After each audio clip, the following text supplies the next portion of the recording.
The first time I heard the pebble hit my balcony door, I thought I imagined it, until I checked the time. 2:03 a.m. At first, I thought something had just fallen against the glass, maybe the wind, or a loose stone from somewhere outside. But then I heard it again, a soft tap against the balcony door.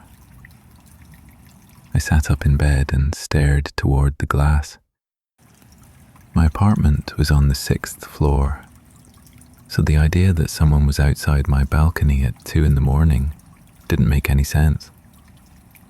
Still, curiosity got the better of me. I got out of bed and slowly walked toward the door. And when I pulled the curtain aside, I saw her. She was standing on the neighboring balcony, barefoot. Rain was falling around her, soaking the thin white dress she was wearing. Her dark hair clung to her shoulders, and she was looking directly at me, like she'd been waiting for me to come to the door. Then she smiled. Not in a creepy way, just confidently, like she was enjoying it, like she already knew what I was about to do.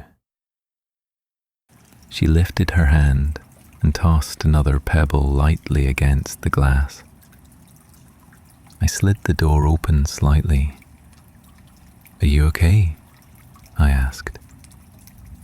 She stepped closer to the railing separating our balconies. "I locked myself out," she said. Her voice was calm, almost amused. Rain dripped from the edge of the balcony above us. "Can I come over there for a minute?" I hesitated. Letting a stranger onto my balcony at 2 in the morning probably wasn't the smartest decision. But she looked harmless enough. And honestly, she was beautiful. Before I could overthink it, she climbed over the divider between the balconies and stepped onto mine. Rainwater dripped from her dress onto the floor. She looked around my balcony briefly, then leaned against the railing like she belonged there. "Thanks," she said. I glanced toward her balcony door. "So, what happened? The door just locked behind you?" "Yeah," she said. "It does that sometimes. Do you have your phone?" She shook her head. "Inside." "Anyone else in the apartment?" "My friend," she said, "but she's working the late shift tonight." "When does she get back?" She shrugged lightly. "Probably in an hour or so." For a moment, we both stood there listening to the rain. Part of me considered inviting her inside, but that felt like a little much for the first night, inviting a stranger into my apartment at 2 in the morning. She must have noticed the way I glanced toward the door behind me, because she smiled slightly. "I don't mind talking out here for a while," she said. Then she looked back toward her dark balcony. "It's better being out here with you than standing over there alone." She glanced toward my apartment behind me, then looked back at me and asked, "You're awake pretty late." "I could say the same about you," I replied. She laughed softly. The sound was warm and comfortable. For the next few minutes, we just talked about random things, the building, the city. Nothing important. But there was something about the way she looked at me that made it hard to focus, like she was studying me. Eventually, she climbed back over the divider to her balcony. She walked toward the far end of it, where the wall blocked my view. Just before stepping out of sight, she glanced back at me and said something strange. "Good night." Then she added quietly, "I'll see you tomorrow." The next night, I was already awake. I kept telling myself it was coincidence, but I couldn't shake the feeling that she might come back. And at exactly 2:03 a.m., I heard the pebble hit the glass. A soft tap. My heart started racing before I even reached the balcony door. When I pulled the curtain aside, she was already there, standing on the neighboring balcony, rain falling around her, smiling like she knew I'd come. I opened the door and she climbed over the divider like she'd done it 100 times. This time she stood much closer to me, close enough that I could smell rain in her hair. She looked at me for a moment before speaking. "You were waiting tonight." "I wasn't," I said.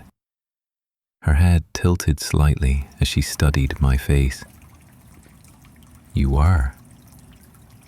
Then she leaned toward me like she was about to whisper something.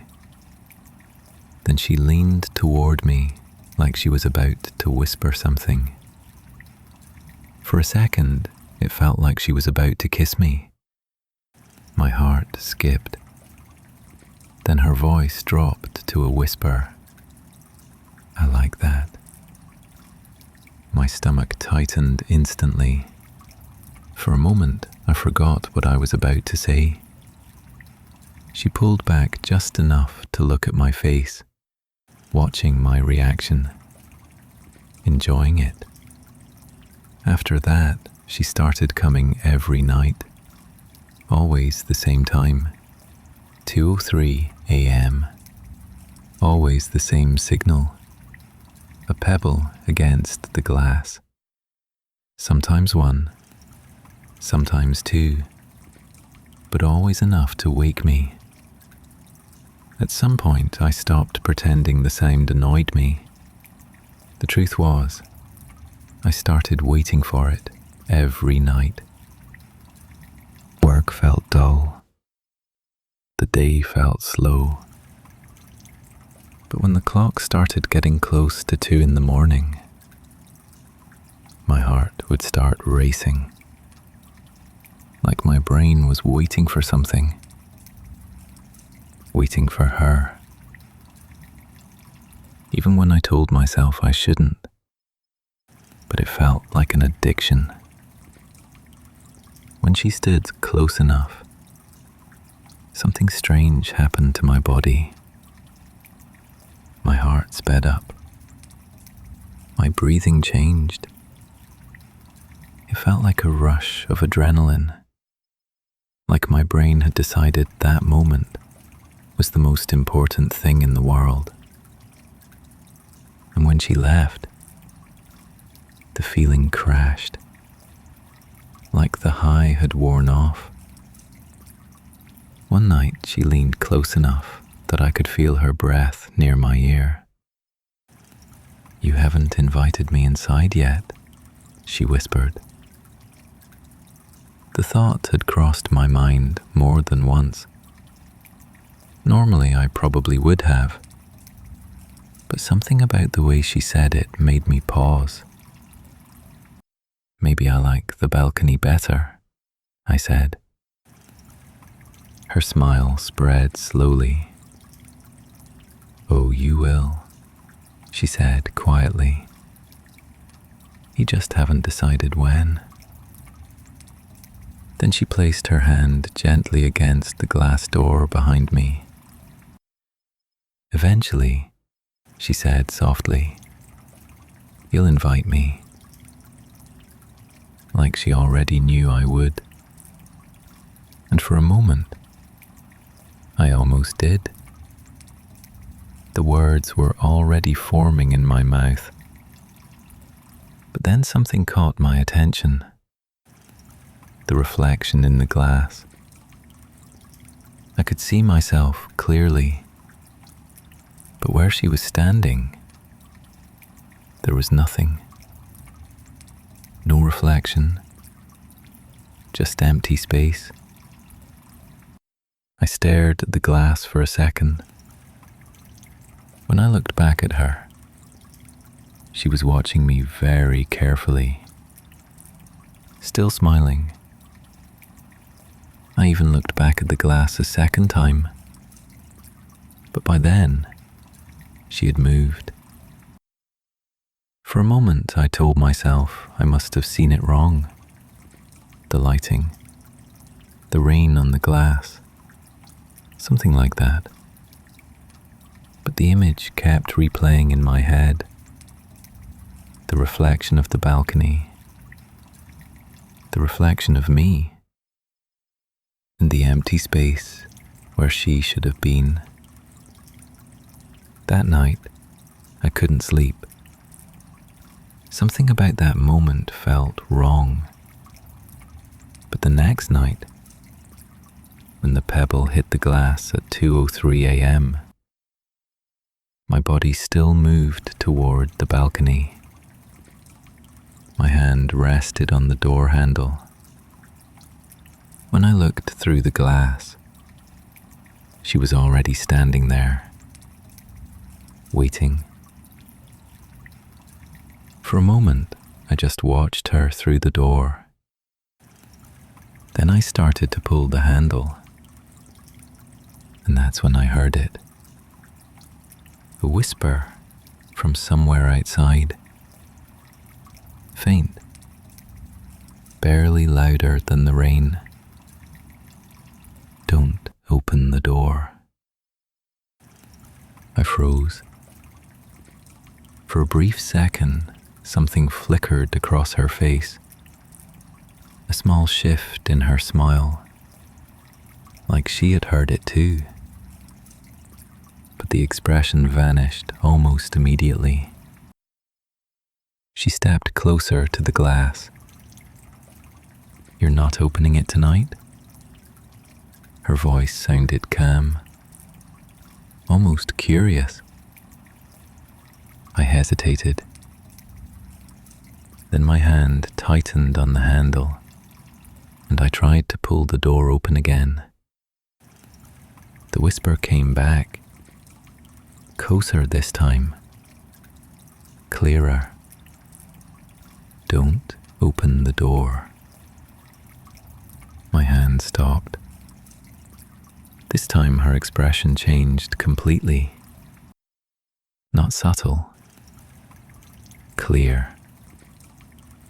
For a moment our eyes met through the glass, and I knew she had heard it. And she knew I had seen that she heard it. Her hand lifted and rested against the glass. "Let me in." I took a small step back. Something about the way she said it made my chest tighten. "Don't listen to them," she said softly. Her smile widened slowly. "They always say that." Then she stepped closer to the glass, placed her hand against it, exactly where my chest was on the other side. Even through the door, I could almost feel the cold. "You're making this harder than it needs to be," she said softly. Then she stepped back. Her hand slid slowly down the glass. A moment later, she moved toward the far end of the balcony and out of my sight. For a few seconds, I just stood there, listening.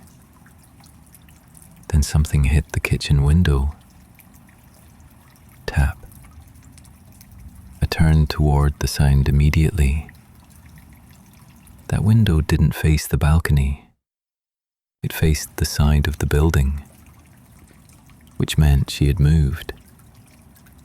Somewhere along the outside wall. Another tap came from the same direction.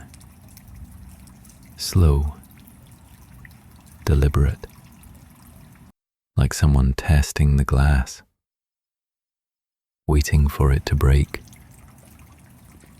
Then the lights flickered. Once, twice. The entire apartment went dark. And suddenly, bang! Something slammed against the front door, hard enough to shake the frame. Then again, bang! The sound echoed through the apartment. For a moment it felt like she was moving from one side of the place to the other, testing the windows, the door, every way inside. Then the banging stopped. Everything went silent. For a moment I just stood there, listening. My eyes slowly adjusted to the darkness. Maybe she had left. Then her voice came from the other side of the door. Soft, almost affectionate. You don't have to fight it. I didn't move. The door handle was still in my hand. You almost did before, she said quietly. I could feel it. Her voice was so close, it felt like she was standing right against the door. Just open it. I stayed where I was. The silence stretched between us. Then I heard something slide slowly down the other side of the door, her hand moving across the wood. Waiting. But I didn't move. Minutes passed. Eventually the apartment grew quiet again. No tapping, no footsteps. Nothing. At some point the power came back. The lights flickered once, and the room returned. But I stayed where I was for a long time, just standing there, listening, waiting to hear something again. Nothing came. At some point the sky outside the windows began to lighten. I realized I had been standing there all night. I opened the balcony door carefully. The air outside felt colder than I expected. At first, nothing seemed unusual. Then I looked down. The balcony floor was covered with pebbles.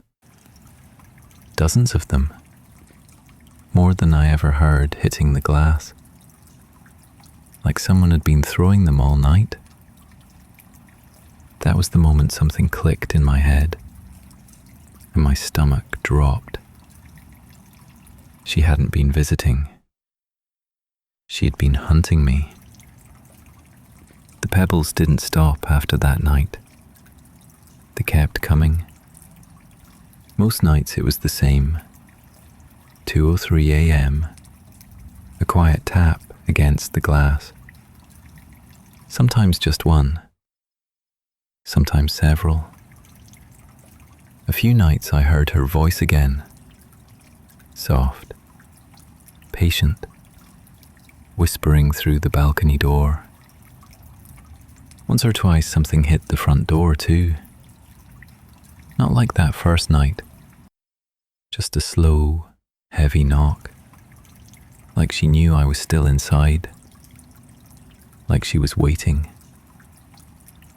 I stopped sleeping.